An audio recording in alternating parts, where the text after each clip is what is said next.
وقضى ربك ألا تعبدوا إلا إياه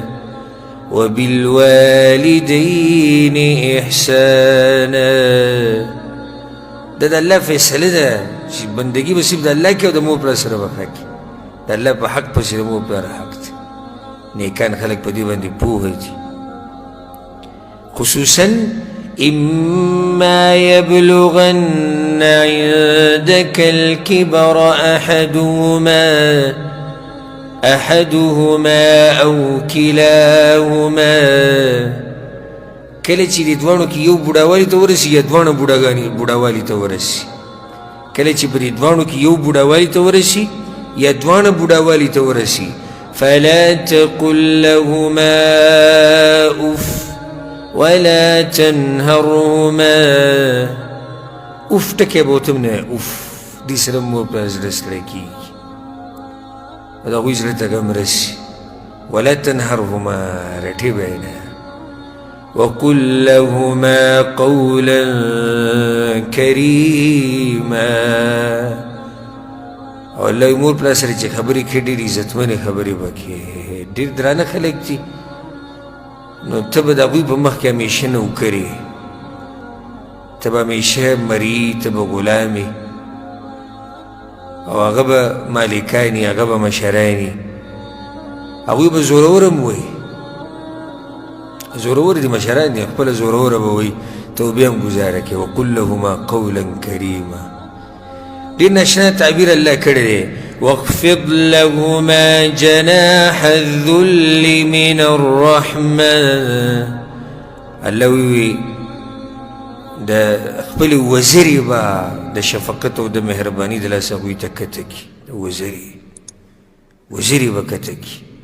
مطلب دی چې وزري شتي دا سړی الوتی شي زورور دی، د هغوی په مخ کې به یې راکته کي. واخفض لهما جناح الذل من الرحمة. چې دا وزري به داسې راکته کړي لکه ته چې هېڅ نه. دا کله به داسې هم کېږي چې دا پلار به راپاسي به تا به ګزار وکړي. بوډا داسې د هډوکې لکه پوره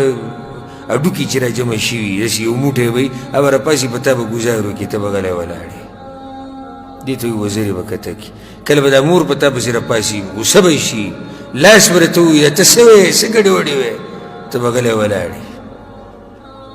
ته به هېڅ نه. واخفض لهما جناح الذل من الرحمة. زور به نه راکاره کړي. تاسو ته ما قصه کړې دي چې موږ ډېرې قصې لیدلي د نیکانو خلکو. او په حرم کې ما یو ځوان لیدلی و او په صحیح معنو سره ځوان و. نو هغه خپله مور ګاډۍ کې کېنولې وه او مور یې لمونځ کوو. زه خوا کې ولاړ وم، داسې لمونځ مې وکړو نو بیا مې دې بوډۍ ته داسې یو نظر ورغی نو خپله مور راته رایاده شوه، الله دې وبخي. داسې سوچ مې لاړ مور ته او دې نعمت ته او دې خبرو ته. هغې لمونځ کوو نو بیا پسې را زوی راغی، خو دومره ښایسته انسان چې په دې اولني نظر کې چې ما ولیدو نو څنګه چې الله ویلي دي سیماهم فی وجوههم من اثر السجود. الله په مخونو کې د سجدو غرڼاګانې پرتې، بلکل په صحیح معنو سره په مخ کې د سجدې غرڼا پرته وه. عربی و راغی، تکې سپینې جامې، سپین ثوب او سپین رومیال او د دې مور دا پیزارې په ترخ کې نیولې وه او دنګ هلک راکوز شو، داسې را ټیټ شو او دې مور ته داسې غلي غوندې غوږ کې ووایي ځو بس لمونځ دې وکړو. هغه ورته یو ځو نو بیا وله ګاډۍ روانه کړه. ما دې ته وایي وزري راکته کول. دا څومره زورور دی، د دې په مخ کې هېڅ شی دی. دا ځوان هم دی، ښایسته هم دی، دنګ هم دی، هر څه دی، خو د دې بوډۍ نوکر دی. نوکر دا نوکر دی. دې ته واخفض لهما جناح الذل من الرحمة. چې مور پلار ته به وزري راکته کړي خپلې، د هغوی په مخ کې به زور نه سنډې، د هغوی په مخ کې به ګټې خبرې نه کړې، بلکې ادب دا دی چې د هغوی په مخ کې به دا هم نه وي زه به یې وکړم، زه به ورشم، نه، ته به ځان کمزورې د هغوی په مخ کې راښکاره کړي. او چې سره ته وایي بس څنګه چې تاسو وایي کله به داسې یو کار هم تا ته وایي چې هغه به نه کېږي خو ته به داسې ووایي چې بس صحیح ده انشاءالله کوشش به کوو انشاءالله به ورسره ووایه که نه کوشش به کوو به ورسره ووایه که نه خو مور پلار به خفه کښېنه دا ګورې د جنت دروازې دي دا څه دي د جنت دروازې دي او هغه ډېر خوش قسمته انسان دی چې د جنت دا دروازې ورته کولاوي او یا یو دروازه ورته کولاوي او تپوس سړي د هغه چا نه وکړي چې چا باندې دواړه دروازې بند دي د هغه سړي نه تپوس وکړه چې مور پلار څه ته وایي چې هغه د دعاګانو ځای نه وي یو دعا د پلار یو دعا د پلار دنیا و ما فیها چې دا راجمع کړي که نه د دې پلار د دعا پې نشي اخیستی حدیث کې راځي د پلار دعا د زوی د بچي دپاره نه رد کړي ته دا پلار چې خاورو ته لاړ شي دې دعا دپاره او بل کوم ځای کې کس راولي چې تا ته یو دعا ده وکړي چې بچي الله دې تا نه راضي شي ته بل څوک داسې راولي دا پلار به د خاورو نه بیا راوباسي چې تا ته داسې ووایي چې بچي الله دې تا نه راضي شي مور به بیا د خاورو نه راوباسي چې تا ته بیا ده ووایي چې زوی الله دې تا نه راضي شي نو چې ژوندي دي د هغوی نه دغه دعاګانې واخله او چې مړه دي نو د هغې طریقه م الله ښولې ده وقل رب ارحمهما كما ربياني صغيرا الله په هغوی باندې داسې رحم وکړه لکه څنګه یې چې زه وړوکی لوی کړی یم داسې دعاګانې به بیا هغوی دپاره غواړې چې الله داسې رحم پرې وکړه لکه څنګه چې زه وړوکی را لوی کړی یم همیشه به په دعاګانو کې یاد ساتي د مور پلار سره داسې معامله کوه همیشه چې ته غلامې ته مري ته کمزوری ته ماشومې ته کم عقلې ته غریبې ته فقیرې ته ناپوهې ته هر څه او دا مور پلار دا داسې دي لکه د اسمان ستوري دا داسې دي لکه نور او سپوږمۍ دا داسې دي لکه غرونه دا پوه هم دي دا هوښیار هم دي دا زورور هم دي دا مشران هم دي دا درانم دي دا مخوریز هم دي د دوی یعنی کم صفت به بیانو د مور پلار او دا احساس اله انسان ته وشي چې کله دا درانه شخصیات ستا په ژوند کې دا ته راولي او د خاورو د ډیري لاندې کښېږدي که نه بیا به تا ته په ورځ پته ولګي چې مور څه ته وایي او پلار څه ته وایي چې ته د قبر سر ته ولاړې او دقې یو ارمان یې ستا چې دا پلار راپاسېد او ما ورله تندی ښکلې کړي او دا مور راپاسېد او ما ورله تندی ښکلې کړي او دنیا کې د ورله تندي نه ښکلې کړي او دنیا کې د هغوی نه معافي نه وغوښتې زړه به دې ټک وکړي وبچوي لیونی به شي ورب الکعبه لیونی به شي کومو خلکو نه چې مور پلار مړه شوي دي او مور پلار ترې خفه وو هغه خلک لیوني شوي دي پکې ګورئ او یو عالم پسې ځه په بل مفتي پسې ځه په بل شیخ پسې ځه یاره شیخ صاحب مور پلاره نه خفه مړه دي او څه وکړم نو څه وکړم زه تا ته څه لار وښیم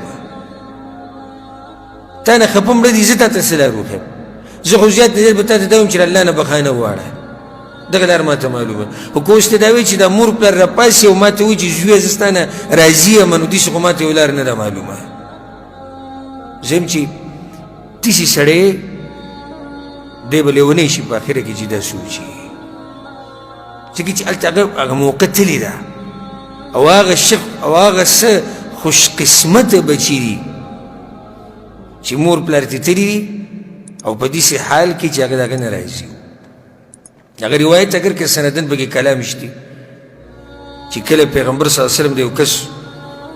خواله ورغی او هغه د مرګ په زنکدن کې و او پیغمبر صلی الله علیه وسلم ورته کلمه ووایي هغه کلمه نه شو ویلی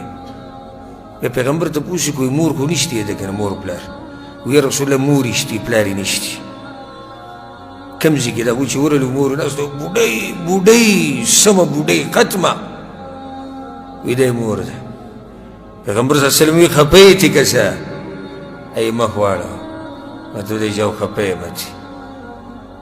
وی بس صحیح ده الله به یې جهنم ته واچوي چې پیغمبر دا خبر وکړو مور کله بچی په جهنم پرځو کي نه نه نه راضي یم چې دی راضي یم هلته هغه کلمه ووایي او مړ شو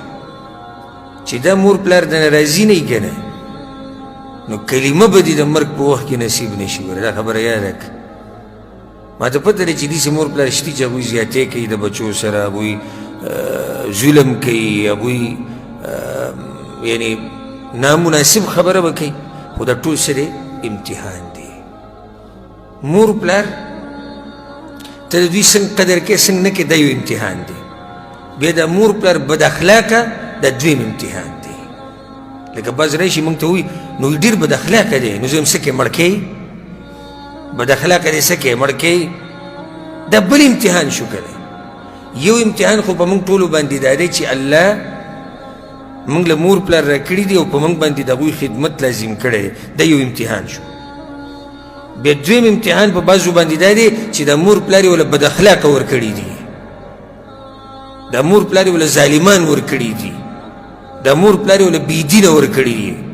دا اوس په دې غریب باندې بل امتحان شو نو ټول امتحانونه دي والله سبحانه وتعالی دې په دې امتحانونو کې موږ کامیاب کړي او څه کوتاهي چې زموږ د مور پلار په باره کې شوې ده الله دې موږ ته معاف کړي او د کومو ملګرو چې مور پلار دنیا نه تللي دي رب العالمین دې په هغوی باندې د رحمتونو باران راوورئ او الله یې د هغوی د قبر نه جنت باغچې جوړې کړي او خصوصا زما په مور او پلار باندې د الله خپل خاص رحم وکړي چې د دین دا لارې ما ته ښوولې ده او همیشه یې دا نصیحت کړی او ما ته مور او پلار چې بچیه خلکو ته دین ښایه خلکو ته نصیحت کوو نو الله دې په هغه غټو انسانانو باندې د رحمتونو باران راوورئ او الله دې ورسره زموږ ټولو ملاقات په جنتونو کې وکړي